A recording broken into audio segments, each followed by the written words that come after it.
Good afternoon, good morning, good evening, everybody. It is actually Monday, October 30th, All Hallows Eve, and it is time for the High Risk Wrestling Podcast. I apologize for this show coming in so late. I've been under the weather for the last couple of days, and I had to wait to do this, but we're doing it now.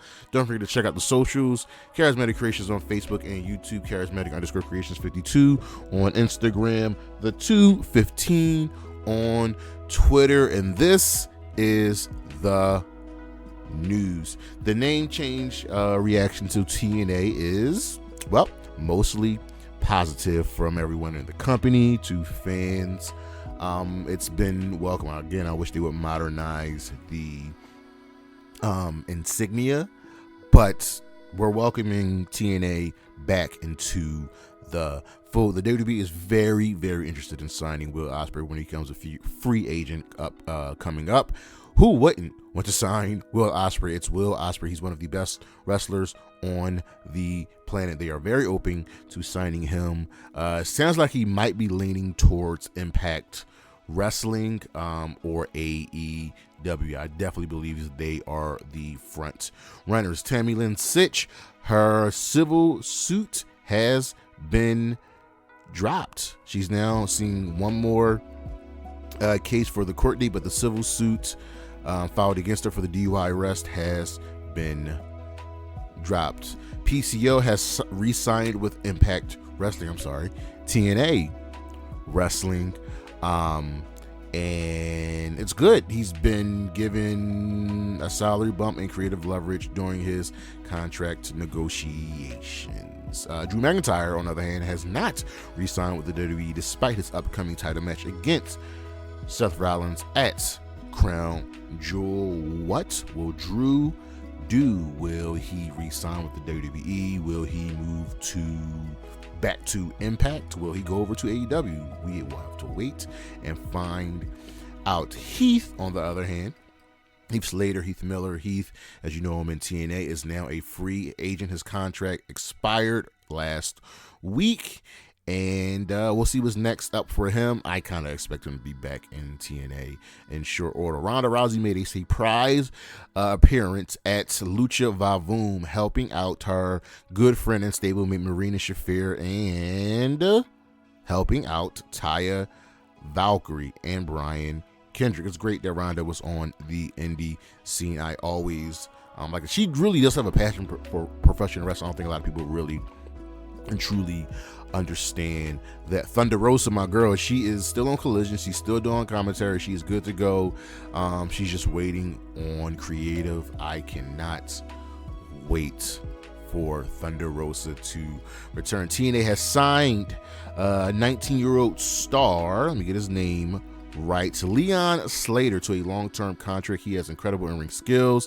They kind of compare him to a young Will Ospreay, but he will be joining the fold after winning the Gut Check Challenge. On the injury side of news, Bryan Danielson sadly has a broken orbital bone. This happened at Dynamite this past week. He will be out for the remainder of the year, and Abaddon made her return to AEW, coming back from her injury and finally getting medical clearance to go. Tegan Knox missed Raw last week, the October 23rd show, as she wasn't medically cleared. Doesn't look like there's any major injury, just probably something nagging. Raw, the 10/23 episode of Raw pulled in 1.4 million viewers with a 0.46 in the 18-49 demo. Dynamite this past week pulled in 774,000 viewers with don't have the demo, but they pulled in 774,000 viewers. That's a little down. I would expect them to be higher, closer to the 900,000 range, especially when they announced Okada being on the show. SmackDown pulled in 1.0 million viewers with a 0.41 in the 18-49 demo. This was obviously going to be down from the usual 2 million of the average because SmackDown was on FS1 as it had to be moved over because of the World Series airing on Fox. Rampage pulled in 307,000 viewers with a 0.11 in the 18-49 demo, and Collision pulled in 439,000 viewers with a 0.15 in the 18-49 demo. That is the news, and we shall be right back.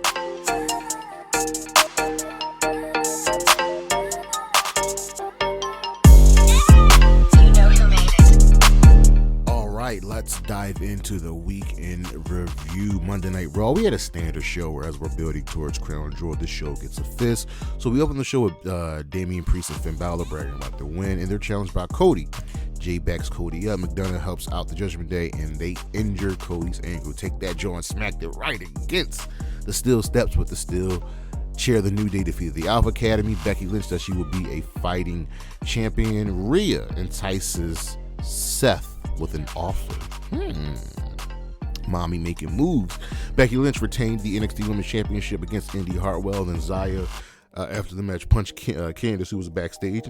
To the message with Candice and Indy. Adam Pearce invites Nick Aldis to stay and watch the contract signing. All of the women sign the contract except for Rhea, who signs it later in the evening. But once she arrives, all hell breaks loose. Nia gives them the mic, and everybody just starts fighting, with Rhea just laughing. Johnny Gargano defeated Giovanni Vinci. Gunther's pre-match prep talk did not work, and who will set Shinsuke Nakamura free? Dom and Logan Paul are just heat magnets. They're in the ring as Dom supports Logan Paul, taking the United States Championship away from Rey Mysterio, and then Paul flirts with Samantha Irvin, which prompts Ricochet to come out and fight them both. Piper Niven and Chelsea Green defeated Natalya and her mystery partner, who was Nikki Cross. Nikki was catatonic during this whole match, never tagged in, and then just walked away. All right. Drew McIntyre says to Jay, whatever happens next to Sami is on him. Miz is upset at Adam Pearce for not being on the show for the last couple of weeks. Drew McIntyre defeated Sami Zayn with an unpleasant distraction from Rhea Ripley, and she again is making moves. Adam Pearce tells Nick Aldis not to chat up his superstars because Nick was talking to somebody, I forget who it was. Braun Strowman defeated Akira Tozawa and then rejoined the rest of the Alpha Academy in the back and went back to working out. Seth mocked Drew for getting a win with the help of Rhea Ripley. And in our main event, Damian Priest defeated Jay Uso. Cody limps his way to the ring to help Jay and fight off the Judgment Day. So Raw was fine. Dynamite, on the other hand, was absolutely amazing because we had Okada. So the opening segment was really, really long. So it starts with Renee Paquette interviewing MJF. He says he'll get his World Championship back, which also, why has anybody in AEW in power just like, yo, give this man his belt back? And he says he'll win the Dynamite Diamond ring. He then defeated Juice Robinson to retain the Dynamite Diamond ring. The Guns and Jay White, who was on commentary, attacked MJF until the Kingdom with Roddy comes out to help, and then the Acclaim and Daddy Ass comes out to help. So the Guns tell MJF that they want the Ring of Honor tag team titles. MJF needs to find a partner. I think that'll be Roderick Strong, and then he'll need 3 more partners to face the Bullet Club Gold next week. MJF says he won't pick the Kingdom and Roderick Strong, and he won't pick the Acclaimed and Daddy Ass. So now I'm trying to figure out who he's going to pick. I think it's going to be the 3 men. Some of the 3 men that want him: Wardlow, Joe, and not Jay White. Probably Kenny Omega. As MJF is leaving, Omega confronts him on stage and says he wants a title shot to keep his record because Kenny Omega is the longest reigning AEW World Champion, so they agree to the match. Wardlow had a video segment that says why he's on the Warpath. He's like, he can't take being away, and then all of a sudden MJF is the bad guy who's done all of this. MJF's the good guy who's done all of this bad, all this evil. All of a sudden people love him. He can't stand that. He's not wrong. Hook and RVD defeated the Dark Order. This was just a way to get RVD in front of the Philly crowd. Also, again, I was at this show.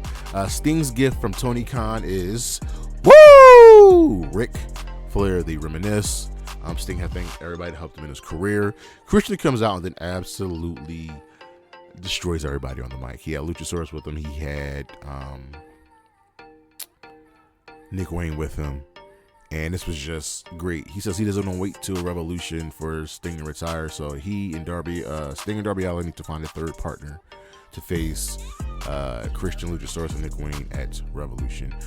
It's probably going to be Adam Copeland. Renee Paquette had a sit-down interview with Jericho. She's like, listen, he beat your ass. And Jericho said, yeah. He looked at his career. It's one of the few times he's been really, really destroyed, and he's gonna find someone because he has friends that are bigger than Powerhouse Hobbs. The Hung Bucks retained the Ring of Honor 6-man tag team championship over Hardy Party. And then after the match, Swerve just walked into walked into Hangman Page's house with Prince Nana. Swerve is a supervillain, and he ends up in the baby's room and places a Mogul Embassy shirt on the baby. Swerve is a goddamn supervillain. Yeah. Somebody needs to arrest Swerve. Sting tells Adam Copeland, yo, stop screwing around. Just stop it. I know that's your boy, 40 years, but stop it. Get your shit together. All right. Sheeta retained the women's championship against Ruby Soho. This was a solid match. And then Timeless Toni Storm arrived doing whatever on the ramp. And anytime the camera cuts to her, she's in black and white. And she was also joined by her butler, who is Luther, who now goes by Luther. It's good. Samoa Joe tells him Jeff he will be his friend. He will watch out for him and have his back. But he wants a title shot. That's it. And in the main event, Claudio and Bryan Danielson defeated Orange Cassidy and Kazuchika Okada, which I didn't really see coming, but Danielson got hurt in this match. He has a broken orbital bone. He might be able to wrestle with the mask on like Pac. We'll see. Impact was just a Bound for Glory recap show.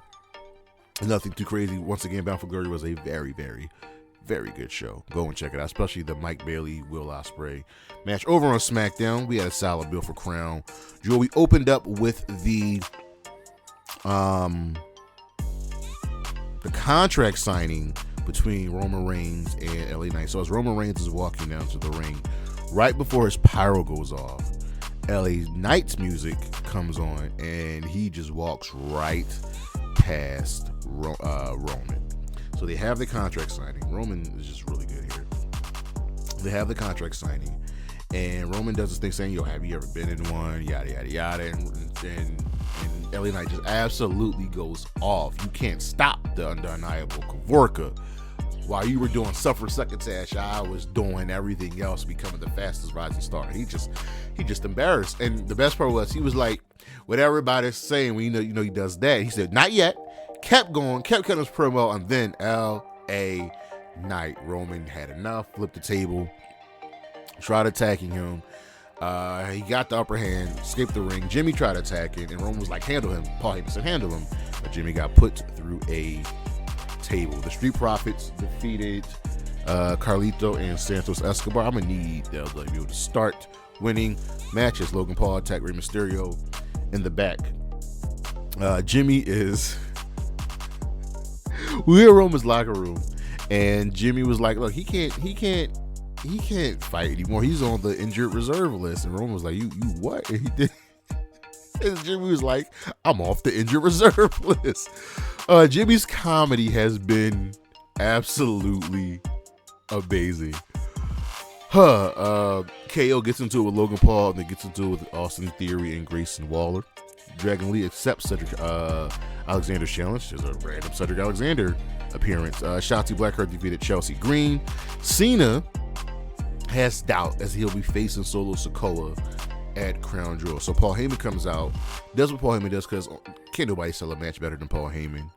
Builds up Cena, also builds up Solo, and then tells Cena that, yo, you won't beat Solo. And then Solo attacks Cena and lead him out with a Samoan spike. Dragon Lee defeated Cedric Alexander. Bianca Belair is back, and she has unfinished business with Damage Control, and she says she'll defeat Io at Crown Jewel for the WWE Women's Championship. You know who I'm pulling for it. In the main event, LA Knight defeated Jimmy. Roman tried attacking Knight, but got laid out with the blunt force trauma. Over on Rampage, I wish more people saw those Rampages. This Rampage was very, very good. So the opening match, Santana defeated Ortiz in a no DQ match. This probably should have been on a pay-per-view or a Collision or a Dynamite, as you know, the opening contest or the main event, because it was very, very good. Santana went to fist bump Ortiz, and Ortiz wasn't having any of it. Sanjay Dutt then tried recruiting Ortiz. Don Callis then tried recruiting MJF for his family, which didn't work. Chris Statlander wanted to make sure things are cool between her, Willow, and Sky. And Willow's like, she's fine. Sky Blue isn't. Kip Sabian runs down Philly. Remember, his wife is from Philadelphia. And Mark Briscoe made his return. So that's good. Anna Jay asked the former JAS to support her before her match. And then Cool Hand and Ruby Soho flirt once again. Curiouser and curiouser. Abaddon returned and defeated Anna Jay, Sky Blue, and Willow Nightingale to earn a title shot against Sheeta on Collision. And Abaddon won because Willow and Sky were too preoccupied with each other. Max Caster's getting catfished. It's not pretty. And in the main event, Takeshita defeated Kyle Fletcher. Fletcher had enough after the match and attacked Will Hobbs and Takeshita, but Don Callis stopped Hobbs from retaliating and may have welcomed Kyle Fletcher into the family. This match was absolutely fantastic. This was such a good match. Please go and watch this. On Collision, we had a very good episode. This show gets a thumbs up. Jay White defeated AR Fox, who is randomly back. So yeah, it was a good match. MJF tried stealing the Triple B back after the match. It didn't work. The Guns defeated the Boys, but for some reason, Dalton Castle didn't stay with the Boys during this match. I don't know why. Ryan Nemeth said he's got a lot of things going on and wants looking for a manager, and he knocks on CJ Perry's door. And Miro opens up and drags him inside, and we heard some stuff, and it sounds like Ryan Nemeth got murdered. It happens. Sheeta retained against Abaddon in a Fright Night fight. This was fun. It was like a Halloween no DQ theme street fight.